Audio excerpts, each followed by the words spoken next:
your investment decision, there is a trade-off, and this trade-off is nothing but, should you invest your money with the concept that higher return with high downward risks, and or and you should you invest your money with low return, low risks?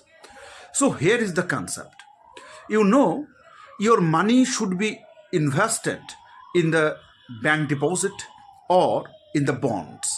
If you consider the bonds is the government bonds or corporate bonds, or anything else. And there is a market risk in the bonds, but not in the bank deposit. In the bank deposit, you have low return and low risks, but in the bonds there is a market risk. Market risk, mainly there is a liquidity risk, and so to mitigate this risks, or whether you could bear the risks, that's the matter. If you want to bear this risk, then you should invest your money in bonds, or otherwise you should invest your money in the bank, in the bank, in deposit form.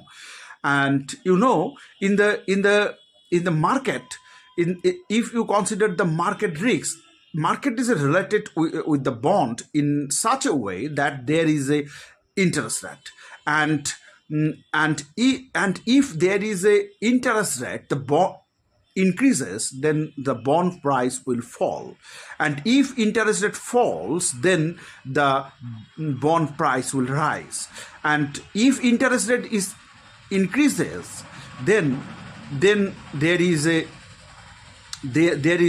upward risk. And if you consider this upward risk that is related with the interest rate, then for the the bonds, it is converted as a downward risk, because interest rate may increase high and high, but